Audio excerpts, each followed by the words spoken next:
Mes highlights, je suis très contente de vous retrouver dans cette vidéo qui va être relativement courte. Vous m'en demandez assez régulièrement des vidéos concernant les locks. Donc j'avais envie d'aborder un sujet aujourd'hui, c'est tout simplement ce que toutes les personnes autour de nous, quand on commence à faire des locks, font et que on ne fait pas forcément. Et je fais partie de ces personnes-là qui ne font pas forcément ce que tout le monde fait. Donc c'est parti, j'en parle tout de suite. L'une des premières choses que l'on voit beaucoup quand on commence à faire des locks, c'est les gens qui se décolorent les cheveux. Donc la décoloration, je vous l'ai dit, non pas que je ne sois ou pas une adepte de décoloration, je suis juste un petit peu frileuse à l'idée de se décolorer trop tôt les cheveux. Surtout sur des cheveux qui ne sont pas en bonne santé. Je vais vous expliquer brièvement, j'ai fait partie des personnes qui avaient envie d'avoir les cheveux très vite décolorés, tout blanc. Pas du tout pour avoir une couleur rouge, jaune ou verte, c'était pas du tout mon délire. Ce que je voulais, c'était juste avoir des cheveux de vieille, entre guillemets, ça se dit pas, et des cheveux poivre et sel sur la tête. Je voulais avoir ça très vite parce que je trouve ça très beau. Et j'ai été en Martinique voir une personne qui n'est pas forcément spécialiste locks mais qui s'y connaît très bien en coloration, qui est d'ailleurs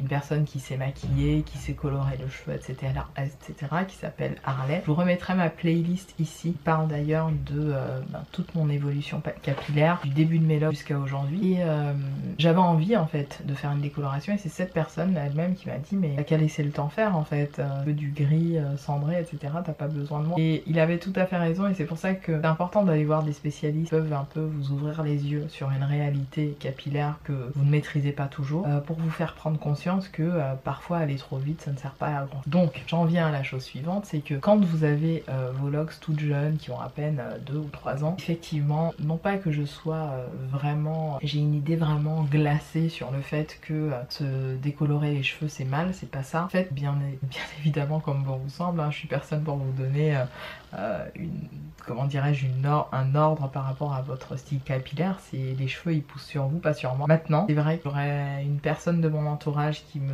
demanderait conseil à ce niveau-là, je lui dirais d'éviter le plus possible, voire d'attendre le plus longtemps possible, d'attendre que son cheveu ait au moins 5 ans d'ancienneté, sa locks pardon, le parcours de locks ait au moins 5 ans pour se lancer dans une possible décoloration au niveau locks quoi, parce que c'est un peu risqué. Voilà mon avis sur la coloration et la décoloration au niveau cheveux. Faire des extensions de locks, alors là je vais pas me faire des amis du tout, mais pareil je suis archi méga contre. J'estime que c'est quelque chose qui va vous bousiller littéralement vos cheveux. C'est mon avis, pardon, même si en soi il y a des techniques de loxiennes, je sais pas si ça se dit comme ça, mais qui savent voilà faire des extensions et faire en sorte que le cheveu naturel se mélange avec l'extension. Pour moi ça reste quand même, alors que ce soit du cheveu naturel ou du cheveu caucasien qui est extendu, je sais pas si ça se dit comme ça, sur le cheveu de la personne à qui on extend le cheveu. Bref.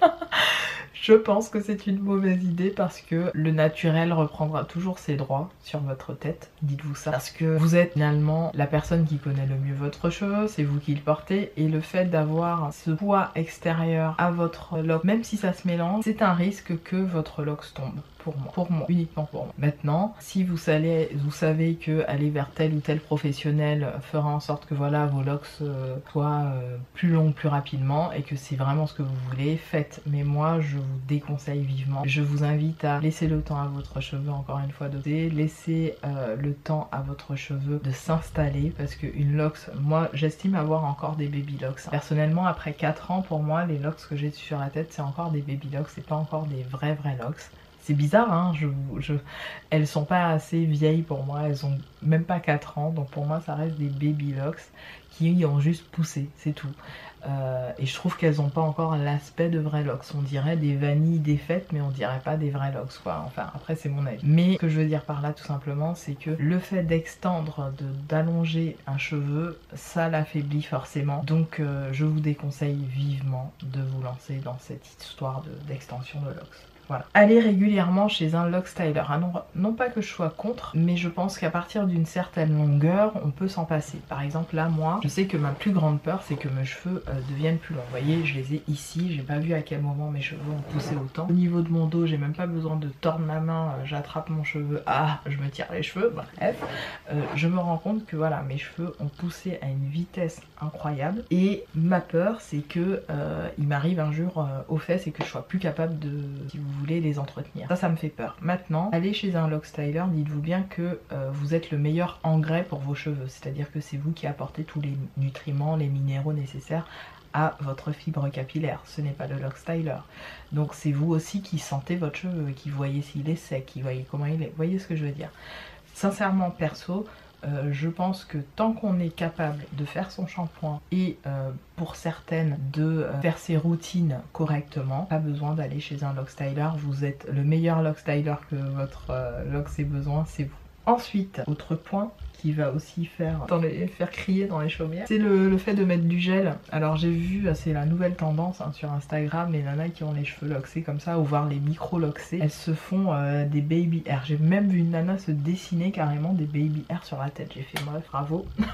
Personnellement, j'ai pas que ça à foutre. Le gel, clairement, c'est quelque chose, à moins d'utiliser du gel type gel aloe vera, les trucs super naturels, mais le gel de manière générale, c'est à proscrire sur votre lox, puisque la plupart des gels vendus dans le commerce sont à base de pétrole. Du fait que ce soit à base de pétrole, bah écoutez, ça va être, comment dirais-je, un facteur aggravant au niveau de tout ce qui est résidus et poussière dans l'air, ou même au niveau des frottements des tissus, etc. Donc en gros, le gel, c'est comme mettre de la colle forte dans une grange et espérer que la colle forte ne soit jamais altérée. Non, c'est exactement la même chose sur vos locks. C'est-à-dire que quand vous mettez ça, même autour là de votre tête, tous les résidus, les build-up vont s'accrocher, que vous ne voyez pas, parfois microscopiques, hein, que vous allez avoir. Et ça va, du fait que voilà, vous allez, je vous le souhaite, hein, vous démaquiller ou pas forcément. Hein. Il y en a certaines qui ne vont pas forcément se démaquiller, qui ne seront pas forcément maquillées, qui vont aller dormir comme ça, frottement des tissus, et on y va,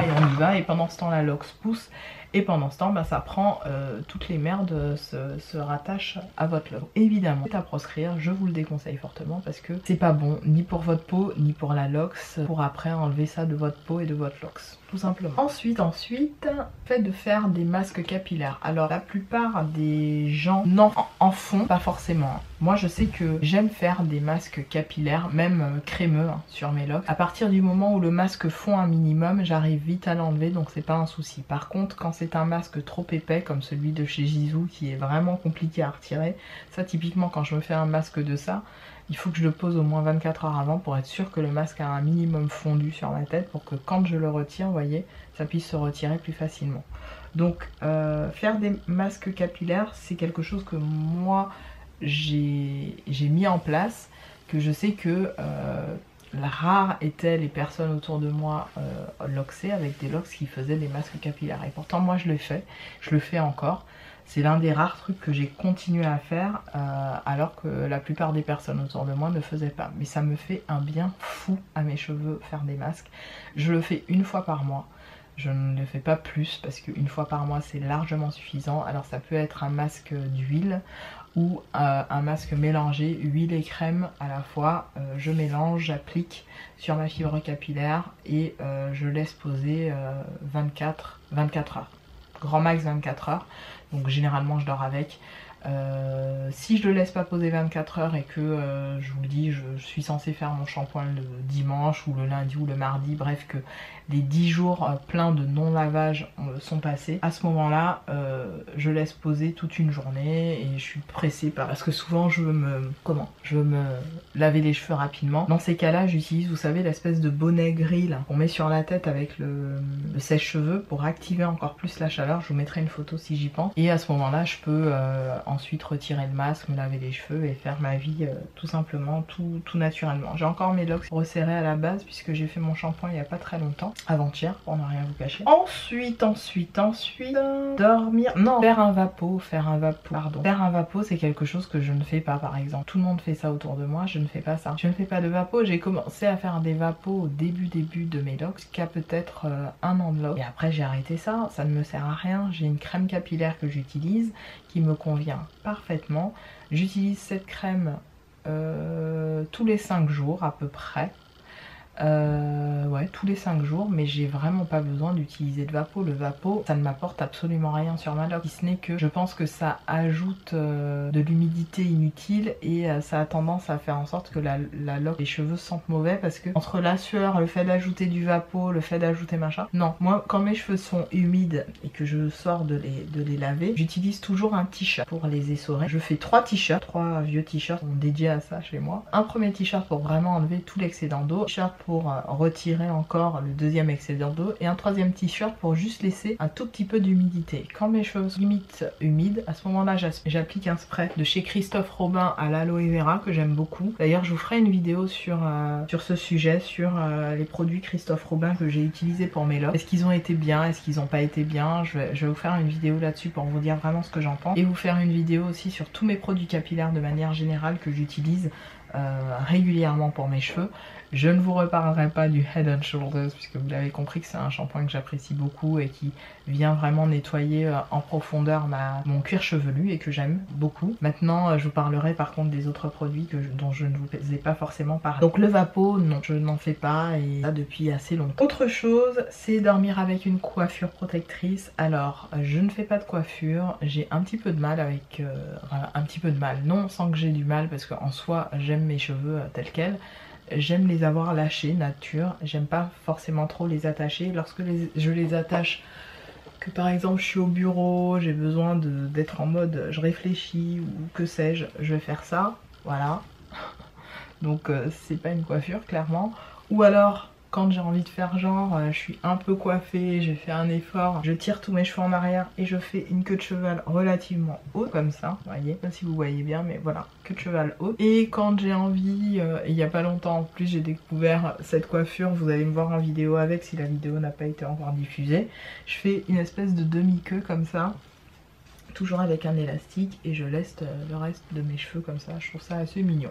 Voilà, mais j'ai pas de vraie coiffure protectrice. Maintenant, pour aller dormir, clairement, je mets mes cheveux devant, comme ça. Je baisse ma tête, je prends tous mes cheveux. Enfin, j'essaye, je les attrape jamais tous. Et je fais un ananas sur ma tête pour éviter que mon chéri, quand il dort à côté de moi, il ne roule sur ma loque. Parce que ça me gave.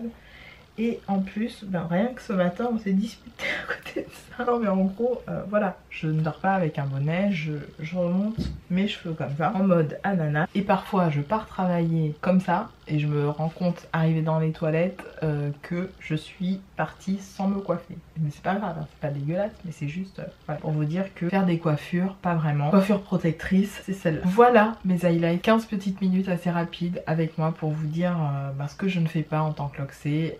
Donc de dédramatiser si vous faites pas comme tout le monde, vous avez le droit, c'est vous qui êtes maître de vos cheveux, je vous le redis, c'est vous l'engrais de vos locks, donc tout ce que vous ingérez ça a des répercussions sur vos cheveux, si vous fumez, si vous machin, tout ça ça a des répercussions. Perso je ne fume pas, je ne bois pas d'alcool non plus, en tout cas j'évite le plus possible, j'en bois de temps en temps mais c'est assez rare. Et puis voilà, juste j'avais envie de partager ça avec vous puisque je suis en fasting, ça je vous en reparlerai dans une vidéo, ça doit faire l'objet d'une vidéo spécifique parce que vous êtes nombreuses à me poser des questions, etc.